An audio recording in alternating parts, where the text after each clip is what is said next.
नमस्कार, आदाब। VOA India के सभी दर्शकों का स्वागत है हमारी इस खास सीरीज समझिए में। आपके साथ मैं स्मिता शर्मा हूं और यहाँ इंडिया से जो भी इस वक्त इलेक्शन से जुड़ी हुई बड़ी खबरें हैं या फिर तमाम ऐसी हेडलाइंस हैं जिन्हें समझना जरूरी है, उन पर हम बात करते हैं थोड़ी डिटेल्स के साथ। आज उस मुद्दे पर बात करूंगी जो दरअसल जून 2022 में जब एक स्कीम के तौर पर इंट्रोड्यूस किया गया इस मौजूदा सरकार के तहत, तो जमकर विरोध प्रदर्शन हुए थे, हंगामा हुआ था, आगजनी हुई थी। हम बात कर रहे हैं अग्निपथ स्कीम की, क्योंकि जो ट्रेडिशनल रिक्रूटमेंट प्रोसेस रही है भारतीय सेना की, उसे बदल दिया गया। प्रधानमंत्री नरेंद्र मोदी के नेतृत्व में जो बीजेपी की एनडीए की सरकार है उसके तहत और एक नई पॉलिसी लाई गई जिसमें कहा गया कि युवाओं को 4 साल के लिए रिक्रूट किया जाएगा इस स्कीम के तहत, और चौथे साल में जाकर 25% युवाओं को रिटेन किया जाएगा लॉन्ग टर्म आर्मी अपॉर्चुनिटीज के लिए। बाकी लोगों को उनके हेल्थ इंश्योरेंस, मेडिकल इंश्योरेंस, तमाम दूसरे कॉन्ट्रैक्ट्स के साथ उन्हें टाटा गुड बाय कह दिया जाएगा, अलविदा कह दिया जाएगा। अब 2 साल हो चुके हैं इस स्कीम को, और इस स्कीम को लेकर खुद सेना के अंदर भी इस वक्त काफी चिंताएं जाहिर की जा रही हैं, कुछ सर्वेस किए जा रहे हैं। दूसरी बात है कि जब इलेक्शंस हो रहे हैं, जो ट्रेडिशनल ग्राउंड्स रहे हैं सेना के जवानों के रिक्रूटमेंट के लिए, उत्तर प्रदेश, बिहार, राजस्थान की अगर हम बात करें, हरियाणा, पंजाब की बात करें, इन तमाम राज्यों में बहुत गुस्सा नजर आ रहा है। मैंने खुद ट्रैवल किया है, जमीन पर बहुत ज्यादा डिस्कंटेंट नजर आ रहा है युवाओं के बीच में। तो अब अग्निपथ स्कीम्स के इन युवाओं, जिनको अग्निवीर कहा जाता है, जो अग्निवीर बनकर निकल रहे हैं सेना के इस ट्रेनिंग के बाद में, इस स्कीम का फ्यूचर क्या है? क्योंकि कांग्रेस ने कहा है, अपनी मैनिफेस्टो में इस बात को लिखा है कि अगर उनकी सरकार बनती है, अगर विपक्ष की सरकार बनती है, तो this scheme will find a place in the dustbin. इसे पूरी तरह से खारिज कर दिया जाएगा। क्या वो एक समाधान है या दूसरा क्या मसला है? इस पर बात करने के लिए विशेष मेहमान मेरे साथ आज मौजूद हैं इस वक्त, और उनसे आपका हम परिचय करवा देते हैं। मेरे साथ है आर्मी के veteran officer, retired major general doctor Yash Mor. आप यूएन पीस कीपर भी रह चुके हैं, मोटिवेशनल कोच हैं और लगातार इस मसले पर लिख रहे हैं, वीडियोस बना रहे हैं, इनके अपने यूट्यूब स्टेशन पर भी वीडियोस हैं। बहुत शुक्रिया आपका सर हमारे साथ जुड़ने के लिए। थैंक यू स्मिता जी, आपने मुझे बुलाया इस मसले पे बात करने के लिए। मैं गांव से जुड़ा हूँ, गांव में पैदा हुआ हूँ, तो और फौज में इतने साल नौकरी करी है, तो थोड़ा सा मैं इस से बहुत दिल से जुड़ा हुआ हूँ इस मसले के साथ। थैंक गॉड फॉर दैट, क्योंकि बहुत जरूरी है लोगों का इन तमाम ऐसे मसलों पर खुलकर बोलना। सर, थोड़ा सा अगर हमारे इंटरनेशनल ऑडियंस को आप सबसे पहले तो ये समझा दें कि जब इस सर्विस को लेकर आए हम, तो वो परंपरागत रूप से जो सेना की रिक्रूटमेंट हो रही थी, सबसे बड़े 3 डिफरेंस क्या हैं बिटवीन द अर्लियर वर्जन और अभी इस अग्निवीर वर्जन में? तो वो सबसे बड़ी चीज है, पहले हम भर्ती करते थे सिपाही, जिस दिन भर्ती हो गया वो फौज का, उसी दिन से उसकी सर्विस स्टार्ट हो जाती थी। ट्रेनिंग पीरियड भी सर्विस में शामिल था। और उसके आपको पता है, भारत में पूरे हिंदुस्तान में सेना को बड़े फक्र से देखा जाता है। तो उसके जो टर्म्स एंड कंडीशंस है बहुत अच्छे हैं। इनफैक्ट स्मिता जी, मैं आपको बताऊं, मैं यूएन में और बाकी जगह अपने एशिया की काफी फौजी ऑफिसर्स के साथ नौकरी करी है। भारत जैसे टर्म्स एंड कंडीशंस किसी के भी नहीं है, बहुत अच्छे टर्म्स एंड कंडीशंस है। तो उसमें मेडिकल है खुद के लिए, वाइफ के लिए 90 दिन की छुट्टी है, और ग्रेचुइटी है। और अगर आप किल्ड इन एक्शन या वीर गति को प्राप्त होते हैं तो बहुत जबरदस्त आपके परिवार के लिए पूरी उम्र के लिए पेंशन है। तो ये सब चीजें, बच्चों के लिए स्कूलिंग है, काफी कुछ बहुत अच्छी फैसिलिटीज हैं। वो अब इन लोगों के पास नहीं है जो कि 4 साल के लेंगे। This are tour on duty, एक तो आप कॉन्ट्रैक्ट पे हैं। तो काफी फर्क है। जो एक बहुत बड़ी चिंता जताई जा रही है, क्योंकि हाल में ऐसे मसले हुए जहां पर दो पहली death in the line of duty हुई अग्निवीर्स की, और उससे लेकर कहा गया कि जो परिवार को ड्यू ऑनर मिलना चाहिए या जो लाइफ लॉन्ग पेंशन मिलना चाहिए, वो नहीं है प्रावधान इसमें। तो जो सोल्जर्स किल्ड इन एक्शन है अंडर दिस स्कीम, उनको लेकर क्या इन पिछले 2 सालों में कोई रिकंसिडरेशन हुई है? कुछ बदलाव आया है सर इस नीति में? मुझे पता नहीं है क्योंकि मैं सर्विस में नहीं हूँ। लेकिन अब पहली बार है जो अखबारों में आज और कल के बड़े बड़े अखबारों में, इंडियन एक्सप्रेस में, हिंदू में इस चीज की चर्चा हुई है कि इस स्कीम को देखा जा रहा है। अब ये इलेक्शन की वजह से ये खबर आई है अखबार में या एक्चुअल में देखा जा रहा है, मुझे इसका इल्म नहीं है। बट 2 साल हो गए हैं और कोई इसकी ज्यादा देहात में बच्चों में भी, और जो अग्निवीर बन गए उनसे, मुझे आप मेरे टाइमलाइन में देखो, कमेंट्स में आपको पता लग जाएगा, कोई इतनी कोई खुशी की लहर है नहीं। और ना ही, अगर इतनी अच्छी स्कीम होती तो इसकी हमारे रक्षा मंत्री, प्रधानमंत्री बहुत चर्चा करते इसकी। एक बार भी इस स्कीम की अच्छाई किसी ने गिनाई नहीं है इस इलेक्शन में, specially from the ruling party. ये आप बार बार कह रहे हैं कि ये जो स्कीम है ये ना देश हित में है ना ये फौज हित में है। सर इसे थोड़ा सा इलाबरेट करें। देखो, देश हित में इसलिए नहीं है क्योंकि सैनिक बनना एक तो है इमोशनल पार्ट, गर्व की बात है। दूसरा है कि एक सैनिक बनाने में स्मिता जी 8 से 9 साल लगते हैं, और बहुत हाई टेक इक्विपमेंट है हमारे पास। और हमारी दोनों सीमाओं पे, हमें पता है चाइना के साथ भी हमारी ठनी रहती है, पाकिस्तान के साथ तो रहती है। दोनों जगह हम ये एक्सेप्ट नहीं कर सकते कि हमारे 4 साल तक के सैनिक सिर्फ सैनिक हैं, उनको हम कोई स्पेशलाइजेशन करा नहीं सकते। और 3 साल भर्ती नहीं हुई तो वैसे ही एक बहुत बड़ा गैप है ही नहीं, वो जवान ही नहीं है जो 3 साल भर्ती में आने चाहिए थे, और ये आए भी बड़े कम मात्रा में है। तो इसलिए मैं देश हित में इसलिए कह रहा हूं कि तो 4 साल तक तो ये बड़े टेंटेटिव से रहेंगे कि परमानेंट होंगे नहीं होंगे। मैं इनकी इंडिविजुअल खसूसियत पे बात नहीं कर रहा हूं, लेकिन एज एन ऑर्गेनाइजेशन जो यूनिट कोहेजन होती है, सब यूनिट कोहेजन होती है, उसमें इनका इतना जल्दी से फिट होना मुश्किल लगता है। क्योंकि उसमें एक परिवार में जैसे ढलता है, वैसे एक सैनिक को एक यूनिट में, एक कंपनी में सालों साल लग जाते हैं उसका हिस्सा बनने में। तो इसलिए मुझे लगता है कि ये देश हित में भी नहीं है, और जवानों के हित में, फौज के हित में तो है ही नहीं। नेवी को और एयरफोर्स को देख लो, वहां कैसे एक्सेप्ट कर लिए स्कीम, वो तो इतना टेक्निकल है। फौज में तो फिर भी हम काफी नॉन टेक्निकल जॉब्स हैं हमारे पास, लेकिन एयरफोर्स नेवी तो हर इंसान की बहुत एकदम एक जॉब क्रिएटेड है, और स्पेशली टेक्नोलॉजी से रिलेटेड। तो ये जो है और नौजवानों के हित में इसलिए नहीं है क्योंकि बेचारे अब पहले फौज को नंबर 1 प्रेफरेंस देते थे, अब फौज उनके लिए जो है लास्ट प्रेफरेंस होगी। पहले वो पैरामिलिट्री में जाएंगे जहां 60 साल तक सर्विस कर सकते हैं, स्टेट पुलिस में 60 साल तक सर्विस करते हैं गारंटीड। तो यहाँ फिर क्यों आप 4 साल के लिए आओ, फिर से धक्के खाओ आप। मतलब क्योंकि वो अनसर्टेनिटी भी है ना कि आप 4 साल बाद अगर आप उस 25% का हिस्सा नहीं है जिसे रिटेन किया जा रहा है तो आगे आपके लिए फ्यूचर के ऑप्शंस क्या हैं? क्या इस तरह के कोई ऑप्शंस सरकार ने अपनी इंट्रोडक्टरी स्कीम में पेश किए थे कि हम यहाँ अब्जॉर्ब कर लेंगे आपको, इसके अलावा जो है कुछ और फोर्सेस में अब्जॉर्ब कर लेंगे, ऐसी कोई ऑप्शंस दी गई थी क्या सर इस ब्लूप्रिंट में? देखो, रिटर्न में कुछ नहीं है, लेकिन जब बहुत हल्ला हुआ इस स्कीम पे, फिर किसी ने बोला जी 10% सीआईएसएफ में कर देंगे, 10% पैरामिलिट्री में। ये सब कहने की बातें हैं, जिन्होंने कहा है वो है नहीं आज, हो सकता है वो हों भी नहीं जवाब देने के लिए इस चीज को। तो राइटिंग में कुछ है नहीं हमारे पास। प्लस मैं जब जवानों से बात करता हूँ, वो कहते हैं सर अगर बीएसएफ में जाना पहले, यहाँ क्यों हम 4 साल धक्के, हम वहीं ना चले जाएं सीधा, या पैरामिलिट्री में जाना है या उसमें। तो ऐसा कुछ नहीं है, और 4 साल इनकी एजुकेशन रुक जाएगी।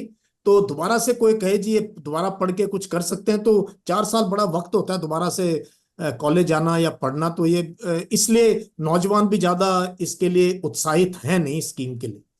सर इस वक्त अग्निपथ में किस एज पर एंट्री हो रही है इनकी, 17 या 18 पर? देखो, एंट्री लेवल वही वही मैं कहने की कोशिश कर रहा हूँ कि कोई यंग नहीं होगी ये फौज। जो टर्म्स एंड कंडीशंस थे एंट्री के, वही है जो पहले थे। एक जीडी सोल्जर भर्ती होने के लिए, ट्रेडमैन के लिए, क्लर्क के लिए, अलग अलग कैटेगरी में थोड़ा बहुत फर्क होता है, बट 12th पास और वही कंडीशन है। आई थिंक 18 साल के आसपास है जो भी है, वही कंडीशंस वही है, एज की और एजुकेशन क्वालिटी, उसमें चेंज नहीं। तो सर क्योंकि आपने कहा कि गांव से जैसे आपकी भी जड़ें जुड़ी हुई हैं, मैं भी इस वक्त पश्चिमी उत्तर प्रदेश का काफी दौरा किया हमने, पंजाब में जा रहे हैं। ऐसे ऐसे कई बेल्ट्स है, मेरठ, मुजफ्फरनगर, जहां आमतौर पर दर्शकों को बताऊं कि अगर आप जाएं तो सुबह सुबह आपको नौजवानों की पूरी फौज नजर आती थी ट्रेनिंग करते हुए कि आर्मी ज्वाइन करना है, फौज ज्वाइन करना है, उनकी एग्जाम्स के लिए बैठना है। वो संख्या आपको इतनी ड्विंडल करती हुई नजर आएगी। तो सर आपके जो दोस्त होंगे इस वक्त, जो सर्विंग ऑफिसर्स होंगे जिनसे बात हो रही है, एक्सपर्ट्स होंगे, क्या एक चिंता जताई जा रही है फौज के अंदर? इसको लेकर कुछ न्यूज रिपोर्ट्स भी आई हैं कि जो स्पिरिट था of joining, signing up for the forces, उन नंबर्स में डिक्लाइन आ रही है। पर्सनल की क्या शॉर्टेज की भी एक क्राइसिस का सिचुएशन बनता दिख रहा है? देखो, शॉर्टेज ये सरकार और फौज डिसाइड कर सकती है कितने फौज चाहिए बेस्ड ऑन हमारे थ्रेट परसेप्शन। अगर कम करना है इट्स ओके, अगर नेशनल इंटरेस्ट में हमें 12-13 लाख की फौज नहीं चाहिए, 8 लाख की चाहिए, वो प्रेरोगेटिव है सर्विंग लीडरशिप का और गवर्नमेंट के। तो उसमें मैं कमेंट नहीं करूंगा कि, लेकिन ये जरूर है कि जो गांव देहात में यंग लड़के दौड़ने में लगे हुए थे, एकेडमियां खुली हुई थी जिसमें दौड़ हो रही थी, पढ़ाई का एक वो था, एक पॉजिटिव एनर्जी की तरफ युवा था। नहीं भी हुआ तो भी वो 1-1.5 साल इस चीज से निकल के एक अच्छा इंसान, अब आपको कभी भी सड़कों पे नजर नहीं आते हैं बच्चे दौड़ते हुए जो कि पहले नजर आते थे। और यूनिटों में इनको, अब मेरे कमेंट्स में अगर आप देखो, कई हैं जो बच्चे अग्निवीर है, वो कमेंट कर रहे हैं कि हमारी वहां वो इज्जत ही नहीं है, हमारी वो रेस्पेक्ट ही नहीं है, हमें वो दर्जा ही नहीं दिया गया है। तो कहीं ना कहीं एक कुंठा सी तो है, मुझे नजर आती है जो ऑलरेडी, और वो क्वेश्चन मार्क तो है ही अनसर्टेनिटी का।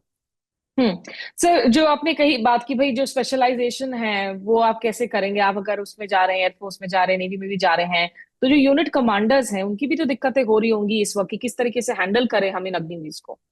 हाँ, मैं ये कहना चाहता हूँ कि देखो, क्राइसिस का पता चलता है, कैपेबिलिटी का या कोई कमी महसूस होती है जब क्राइसिस हो, जो ऑपरेशनल इमरजेंसी हो, जैसे कारगिल के टाइम हुआ था, गलवान के टाइम हुआ है। अब जब पीस टाइम है, सब तरफ तकरीबन शांति है, इंसर्जेंसी भी तकरीबन खत्म है, तो अभी इट्स वेरी डिफिकल्ट टू जज की कोई कमी महसूस हो रही होगी, बिकॉज अभी पीस टाइम के काम चल रहे हैं, ट्रेनिंग और इक्विपमेंट से लेके, तो अभी पता नहीं कर सकते हम इस चीज का। सर, जब ये स्कीम लाई गई तो जो दो आर्ग्यूमेंट सरकार की तरफ से दिए गए, उसमें से एक तो ये कहा गया कि भैया जहां तक मिलिट्री की बजट का सवाल है, lot of our budget is spent out in paying for pensions, कि ये उस लिहाज से भी ये यूजफुल है, देश को ज्यादा बड़ी फौज मिलेगी at a relatively laser cost. और दूसरी बात कहेगी कि इस तरह के मॉडल्स इंटरनेशनल प्लेटफॉर्म पर दूसरे दुनिया देशों में भी होते हैं, शायद इसराइल का भी जिक्र किया गया। इन दोनों आर्ग्यूमेंट्स को आप कैसे देखते हैं? ये दोनों बिल्कुल मतलब बजट की तो जब उनसे पूछा गया, कहते नहीं नहीं, पैसे की कोई कमी नहीं है, ये स्कीम तो हम इनोवेट करना चाहते हैं। है ये क्राइसिस है, क्योंकि lot of our budget goes towards revenue और कैपिटल का एक्सपेंडिचर के लिए, जहां नई टेक्नोलॉजी है वो कम पैसे है, बट उसके लिए हमें और आंसर्स ढूंढने हैं। वो सबसे जो बेचारा सोशियो इकोनॉमिक फैक्टर में सबसे गरीब है गांव का, उसको ही क्यों ये झुलसना पड़े। आप हमारे इस्टेब्लिशमेंट्स उनको कम करिए, ओवरऑल आप देखिए कि कहाँ कहाँ पे कमी हो सकती है। और ये स्कीम इतनी अच्छी, तो पहले पुलिस में ले आते, पैरामिलिट्री फोर्सेस में ले आते, पहले ऑफिसर्स cadre में ले आते, आईएएस आईपीएस में कर दीजिए। क्या जरूरत है हमारे को कि जो ज्वाइन किया सबके सब सेक्रेटरी बने? आप उनके लिए ले आइए 4 साल की सर्विस, और उनको बोलो आप जाओ अभी एमबीए करो, कहीं वो करो। तो ये आई है, मार पड़ी है सबसे, जो सबसे जरूरत है जिसको, सोशियो इकोनॉमिक फैक्टर इसलिए जरूरी है। जहां तक आपने बात की कि दूसरा आपने दूसरे मुल्कों में जो ये प्रैक्टिस है ये। हाँ, दूसरे, ये तो कोई, मतलब हमारी सिचुएशन इसराइल से कैसे कंपेयर कर सकते हैं, या सिंगापुर से कैसे कंपेयर करते हैं? हिंदुस्तान की हमारी अपनी समस्याएं हैं, इसको हम वहां से इम्पोज करना बहुत हास्यास्पद है। ये तो कहीं ना फौज में डिस्कस होता है, ना कहीं और होता है, डिस्टोर ऑफ ड्यूटी। ये उन देशों में, छोटे देश हैं, लोग आना नहीं चाहते। यहाँ तो वॉलंटियर आर्मी, आप कल भर्ती बोलो मेरठ में 1 लाख नौजवान खड़ा हो जाएगा।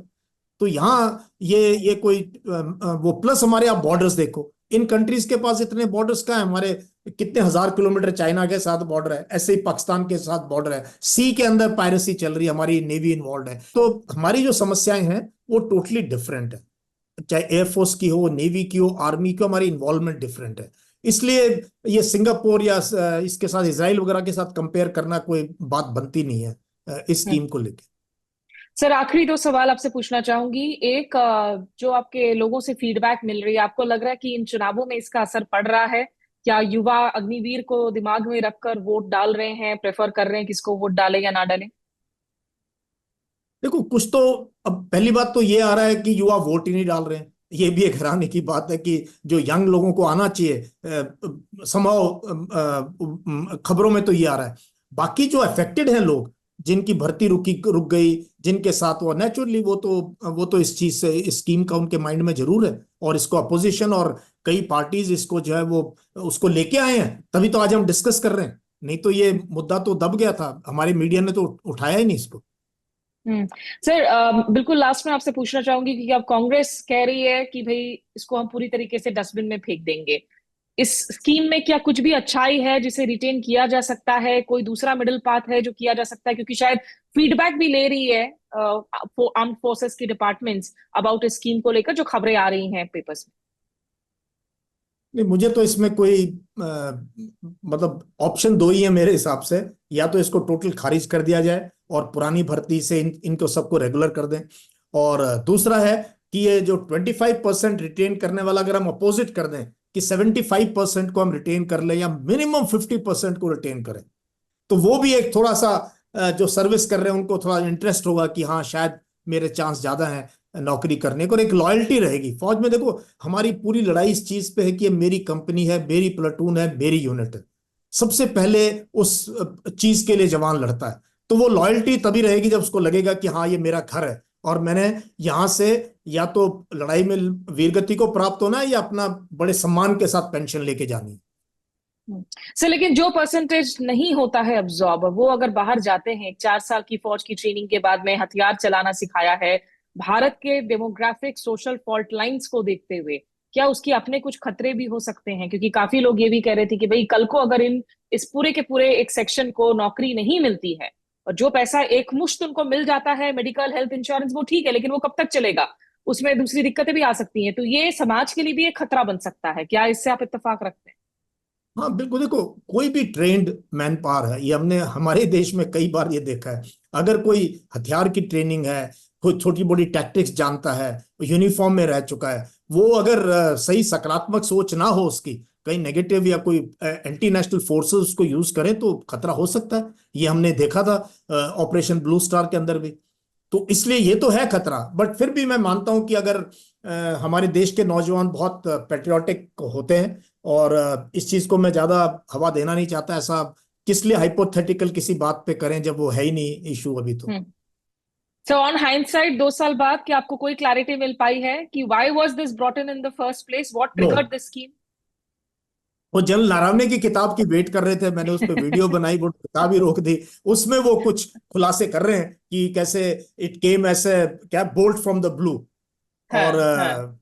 वो हैरान थे कि नेवी और एयरफोर्स क्यों मान गए, वो क्यों माने, जनरल। और उस पर इतना प्रेशर आया ये कि भाई फिर उस पर इतनी पब्लिसिटी करी गई, उनकी ट्रेनिंग पे सारे टीवी वाले पहुंचे, बहुत इसको दिया गया कि ये बड़ी तगड़ी स्कीम है। काफी पब्लिसिटी के लिए, पीआर के लिए काफी इसको यूज किया, लेकिन जो समझते हैं कि इससे कितना नुकसान है वो इससे ज्यादा इंप्रेस हुए नहीं।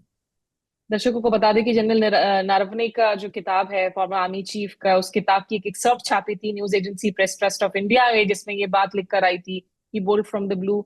इस एक्सर्प्ट के छपने के पहले लग रहा था कि किताब छप जाएगी, एक्सर्प्ट के आने के साथ ही जो है किताब पर क्लैंप डाउन हो गया, तो पता नहीं वो किताब कब रिलीज होगी। बहरहाल बहुत शुक्रिया आपका सर हमारे साथ जुड़ने के लिए वीओ इंडिया के इस थैंक यू। कार्यक्रम में। और वीओ थैंक यू। इंडिया के भी सभी दर्शकों का हम शुक्रिया अदा करते हैं। आप जुड़े रहिए हमारे साथ यूट्यूब और फेसबुक पर, और दूसरे तमाम मुद्दों पर भी इन डेप्थ कॉन्वर्सेशंस को हम आप तक पहुंचाते रहेंगे। नमस्कार, आदाब।